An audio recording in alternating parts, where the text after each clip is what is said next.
तो क्या कह रहे हैं कि western music also had an influence on the Indian music scene, कि जो पश्चिमी संगीत है उसका भारतीय संगीत में भी थोड़ा सा इन्फ्लुएंस दिखाई देता है। एंड न्यू इंस्ट्रूमेंट्स, और नए तरीके के जो इंस्ट्रूमेंट्स यानी जो वाद्य यंत्र थे, यही गाने बजाने वाले जो आपके होते हैं इंस्ट्रूमेंट्स, जैसे कि वायलिन, इनको अडॉप्ट किया गया यानी इनको एक्सेप्ट किया गया। अब आ जाता है नेक्स्ट, कह रहे हैं south India rulers of Mysore provided patronage to musicians who belong to the genre of Carnatic music. क्या कह रहे हैं कि साउथ इंडिया में मैसूर के जो शासक थे, जो राजा थे, उन्होंने ऐसे संगीतकारों को पैट्रोनेज किया यानी उनको प्रोत्साहित भी किया या संरक्षण दिया, who belong to the genre of Carnatic music, जो कि कार्नेटिक म्यूजिक की शैली से या जेनर से या काइंड से, प्रकार से, टाइप से बिलोंग करते थे। Tyagaraja Muthuswami Dikshitar and Shyama Shastri were considered the trinity of Carnatic music. Tyagaraja, Muthuswami Dikshitar और श्यामा शास्त्री, इनको त्रिदेव समझा जाता था। ट्रिनिटी मतलब त्रिदेव समझा जाता था कार्नेटिक संगीत का, त्रिदेव या त्रिमूर्ति कहा जाता था। अब रविन्द्रनाथ टैगोर के संगीत के बारे में पढ़ेंगे। क्या कह रहे हैं कि a new form of music written and composed by Rabindranath Tagore, एक नई तरीके के संगीत को लिखा गया और कंपोज किया गया रविन्द्रनाथ टैगोर ने। Added a new dimension to Indian music, जिससे भारतीय संगीत को एक नई दिशा मिली। इन जनरल, सामान्य रूप में, और बंगाली म्यूजिक में भी इसी तरीके से एक नई डायमेंशन मिली। Tagore wrote some 2230 songs, Tagore ने कुल मिलाकर के 2230 गाने लिखे, डीलिंग विद वेरिड थीम्स, जिनकी थीम अलग अलग तरीके की थी। They were greatly influenced by Indian classical music, ये जो गाने थे, जो सॉन्ग्स थे, ये भारतीय शास्त्रीय संगीत से बहुत ही ज़्यादा प्रभावित थे, लोक संगीत से प्रभावित थे। इसके साथ साथ पश्चिमी संगीत भी इसमें देखने को मिलता है। रविन्द्रनाथ संगीत has evolved into a distinctive school of music, Ravindra का संगीत एक बहुत ही अद्भुत स्कूल के रूप में विकसित हुआ संगीत के, विद मेनी फेमस एक्सपोनेंट, जिसमें बहुत सारे प्रसिद्ध इसके एक्सपोनेंट थे, यानी बहुत सारे इसके प्रकार थे, टाइप थे। डेवलपमेंट इन डांस, अब डांस के बारे में पढ़ेंगे, नृत्य या नाच। India has had a long tradition of dancers, Bharat में डांसर्स की जो परंपरा है वो बहुत ही लंबी है। एंड डांस स्टाइल्स, और डांस की स्टाइल्स की भी परंपरा बहुत लंबी है पुराने समय से। However earlier dance performances were held at temples और इन कोर्ट्स, पुराने समय में जो डांस की परफॉर्मेंस होती थी वो मंदिरों में या कोर्ट्स में होती थी। इन 20वीं सेंचुरी, 20वीं शताब्दी में, classical dance performances were organised on stage, शास्त्रीय जो नृत्य होता था उसकी परफॉर्मेंस स्टेज के ऊपर ऑर्गेनाइज की जाने लगी। Rukmini Devi Arundale was a famous Bharatanatyam dancer who established the dance school at Kalakshetra. Rukmini Devi Arundale एक बहुत ही प्रसिद्ध भारतीय नृत्यकार थी जिन्होंने कलाक्षेत्र स्कूल को इस्टेब्लिश किया। शी फेस्ड मेनी प्रोटेस्ट, उनका बहुत विरोध किया गया। As earlier this dance form was practised only by devadasis in temples, क्योंकि पुराने समय में इस तरीके का जो डांस होता था वो केवल मंदिरों में देवदासियाँ ही करती थी, इसलिए उनको गलत कहा गया। इन Shanti Niketan a new dance form, Shanti Niketan में एक नए डांस की फॉर्म आई जिसे रविंद्र नृत्य के नाम से पुकारा जाता था। Which was a blend of many different dance forms, जिसमें बहुत सारे दूसरे डांस फॉर्म का मिश्रण दिखाई देता था, मिक्सचर दिखाई देता था रविंद्र नृत्य में। अब बात करते हैं उदय शंकर की। Uday Shankar is regarded as the pioneer of modern dance in India, Bharat में आधुनिक डांस को या नए डांस को रास्ता दिखाने वाला उदय शंकर को ही माना जाता है। A world renowned Indian dancer, पूरे विश्व में प्रसिद्ध ये भारतीय जो डांसर था और नृत्य प्रशिक्षक था यानी कोरियोग्राफर था। He was best known for adopting western theatrical techniques, उनको सबसे ज़्यादा इस बात के लिए जाना जाता है कि क्यों इन्होंने पश्चिमी नाटकीय जो तकनीक थी, वेस्टर्न थिएट्रिकल जो तकनीक थी, उसको भारतीय परंपरा, भारतीय टेक्निक्स में, पारंपरिक टेक्निक्स में मिला दिया था, इसलिए जो है उनको जाना जाता है। He was strongly influenced by European ballot, वो बहुत ही ज़्यादा प्रभावित थे यूरोपियन नाटक से, यूरोपियन जो डांस करके नाटक प्ले का परफॉर्मेंस दिखाया जाता था उससे ये बहुत ही ज़्यादा इन्फ्लुएंस थे। He plays Indian dance on the world map, इन्होंने भारतीय डांस को वर्ल्ड मैप के ऊपर लाया या उसको लेकर के आए by performing in various western countries, जिसमें उन्होंने भारतीय डांस को बहुत सारे पश्चिमी देशों में दिखाया। अब देखेंगे डेवलपमेंट्स इन लिटरेचर, साहित्य के बारे में जानेंगे।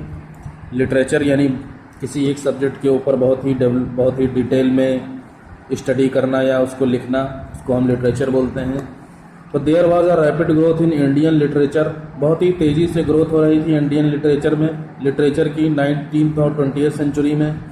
वाइल अर्लियर राइटिंग्स वर इन संस्कृत, पुराने समय में जो राइटिंग्स होती थी या जो किताबें लिखी जाती थी वो संस्कृत, अरेबिक, पर्शियन और इंग्लिश में होती थी। During this period great literary works were produced in vernacular language. इसके बाद इस पीरियड में बहुत सारे लिटरेरी वर्क्स या बहुत सारी साहित्य की, लिटरेचर की जो किताबें थीं वो देसी भाषाओं में प्रोड्यूस करी गई।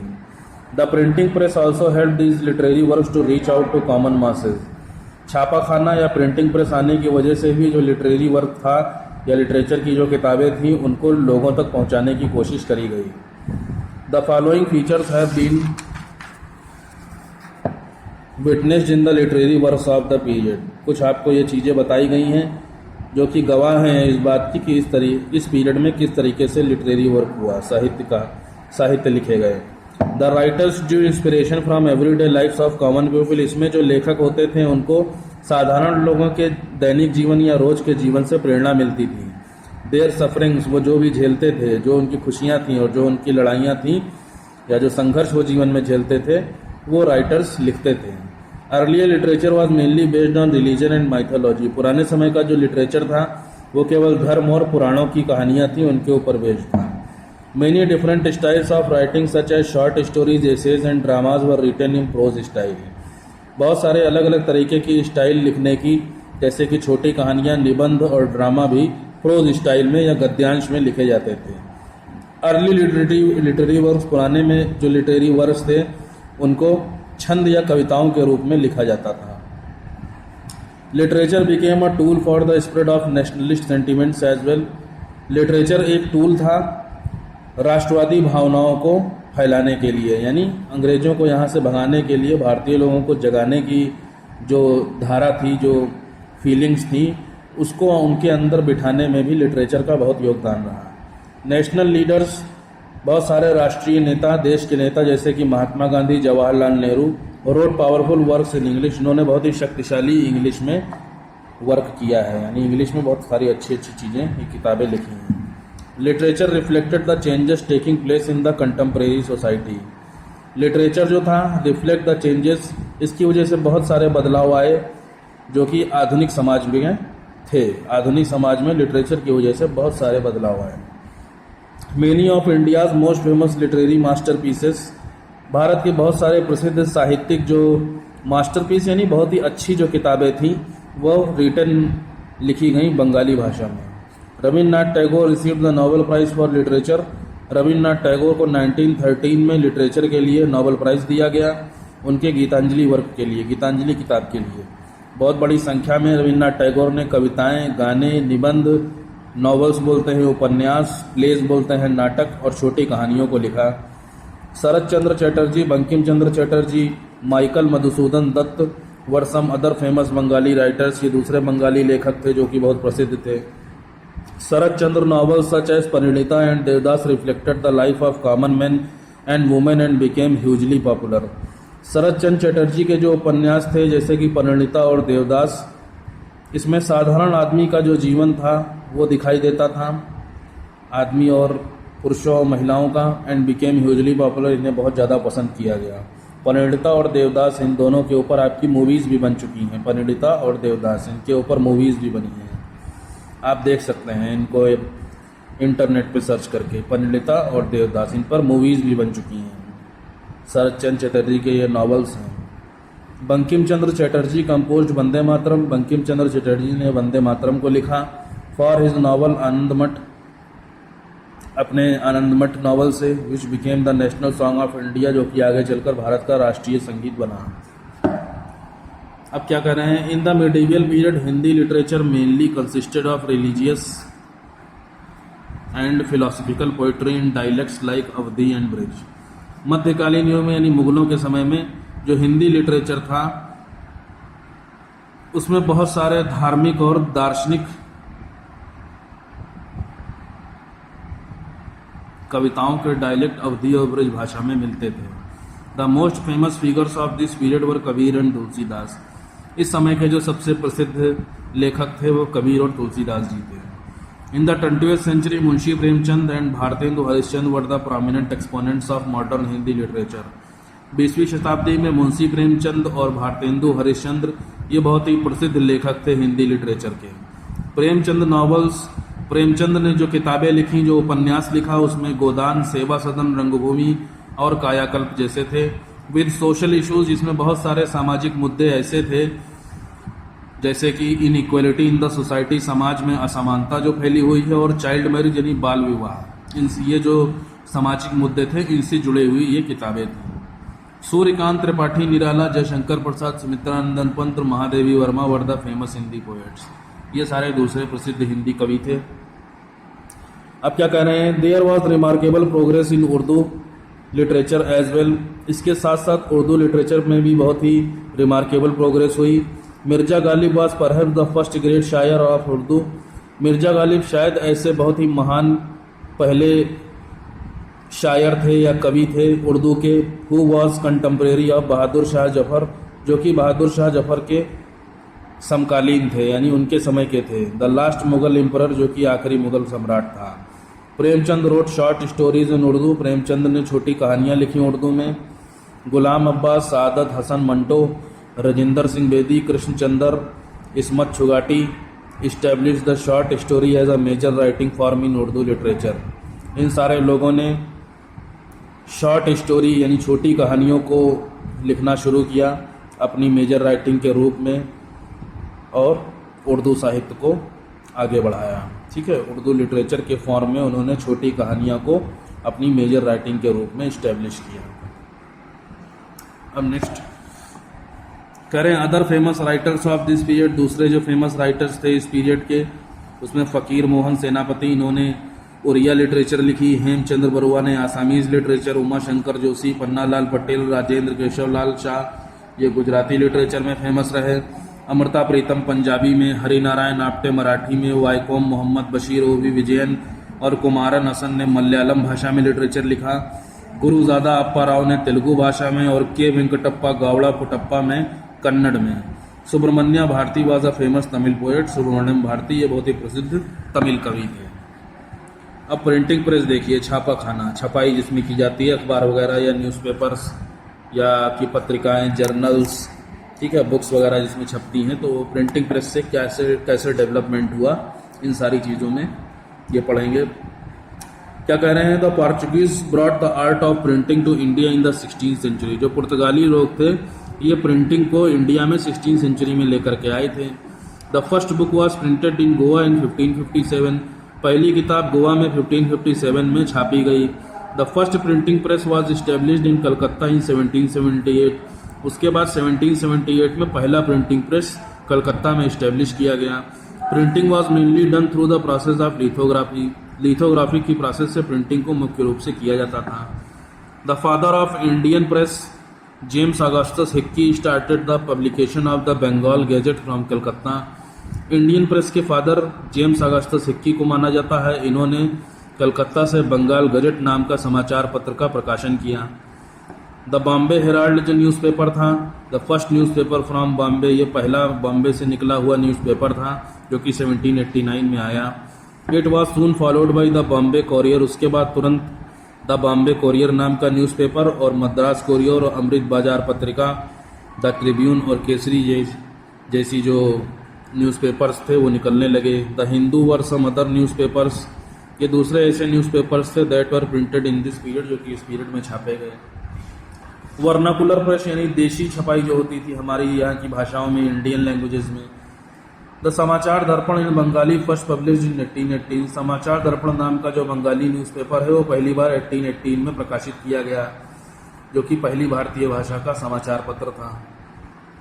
The Bengal gazette was another newspaper in Bengali. Bengal gazette दूसरा बंगाली भाषा का न्यूज़पेपर था इन 1822, जो कि 1822 में पब्लिश किया गया। The first Gujarati newspaper named Bombay समाचार वॉज पब्लिश फ्रॉम बॉम्बे। पहला गुजराती समाचार पत्र जिसका नाम बॉम्बे समाचार था, यह बॉम्बे से ही पब्लिश किया गया। In 1826 the first Hindi newspaper name the Udant Martand was launched by from Bengal. 1826 में उसके बाद आदंत मार्तंड नाम का जो समाचार पत्र था वो हिंदी में बंगाल से लॉन्च किया गया। Newspapers in vernacular language became a prominent tool in the spread of nationalist sentiments. देसी भाषाओं के जो ये न्यूज़पेपर्स थे ये एक बहुत ही प्रोमिनेंट यानी मेन हथियार थे। राष्ट्रवादी जो भावनाएं थी उनको फैलाने में इन समाचार पत्रों का, जो कि देसी भाषाओं में छापे जाते थे, ये एक प्रोमिनेंट टूल यानी मेन टूल का काम करते थे। राजा राम मोहन रॉय संबत कौमदी इज बंगाली। राजा राम मोहन रॉय की संबत कौमदी जो किताब थी वो बंगाली में थी। एंड मिरात उल अखबार इन पर्शियन, और मिरात उल अखबार वो पर्शियन में था भाषा में। Served as platform for is social and religious reform. इन दोनों फिगर्स की वजह से, संबत कौमुदी से मिरात उल अखबार, ये जो इनकी राइटिंग्स थी, इसकी वजह से सामाजिक और धार्मिक सुधारों का जो प्लेटफॉर्म था वो उनको राजा राम मोहन रॉय को मिला। समाज में सुधार करने के लिए और लोगों के धर्मों में सुधार करने का जो रास्ता था वो इन्हीं दोनों कौमुदी से और मिरातुल अकबर से उनको मिला रास्ता।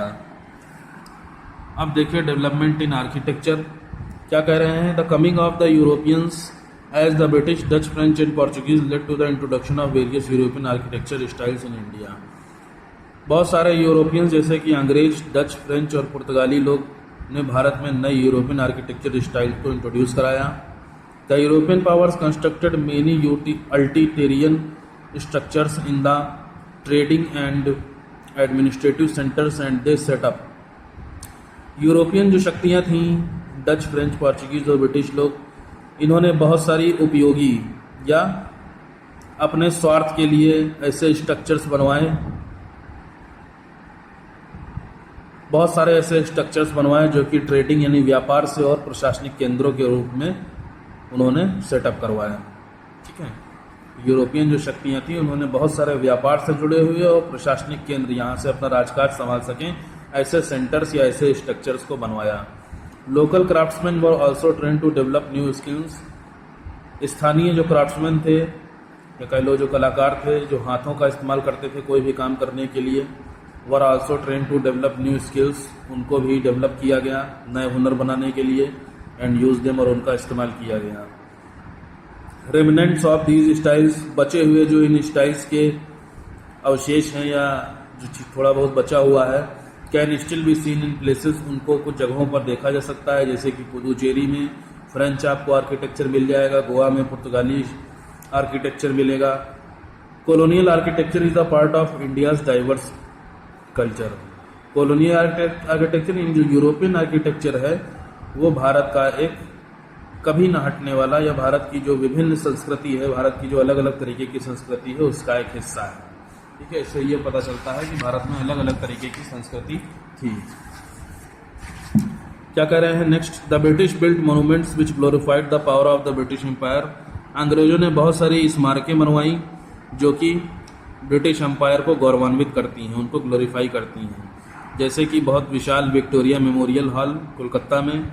इन 1920s, 1930s, 1920 और 1930 में स्विस फ्रेंच आर्किटेक्ट यानी स्विट्जरलैंड और फ्रेंच से जुड़ा हुआ एक चित्रकार था, एक शिल्प कलाकार था जिसका नाम ली कर्बसियर था। उसने भारत की यात्रा करी। He designed the beautiful buildings of Chandigarh, उसने बहुत सारी चंडीगढ़ की सुंदर इमारतों को डिज़ाइन किया, सच एज सेक्रेटरीट, जैसे कि सचिवालय। Impressive examples of colonial architecture can be seen in hill stations, बहुत ही इम्प्रेस करने वाले कॉलोनियल आर्किटेक्चर इन अंग्रेजों के समय का जो आर्किटेक्चर है उसके उदाहरण पहाड़ी इलाकों में देखे जा सकते हैं, जैसे कि शिमला और दार्जिलिंग में। एंड कैंटनमेंट एरियाज, और छावनी, जहाँ छावनी वाले शहर यानी अंग्रेजों की जहाँ टोलियाँ रहती थी, उनके पुलिस वाले लोग रहते थे, वो दिल्ली और लखनऊ में इस तरीके के कैंटनमेंट एरियाज देखे जा सकते हैं जहाँ पर अंग्रेज लोगों के कंपनी के लोग रहते थे। English east India company, Dutch लोग, फ्रेंच लोग, ये सब लोग अपनी छावनियाँ बना करके रहते थे। ठीक है, जहाँ पर सेना की थोड़ी बहुत उनकी टुकड़ी रहती थी, वहाँ पर थोड़े बहुत क्वार्टर वगैरह बना करके आप देख सकते हैं कि दिल्ली और लखनऊ में बने हुए हैं। ठीक है, ये आपका विक्टोरिया मेमोरियल हो गया कोलकाता में। ठीक है, ली कर्बसियर इसने इसको डिज़ाइन किया था। विक्टोरिया मेमोरियल को कोलकाता में। ये हो गया आपका चैप्टर, ठीक है। Thank you very much.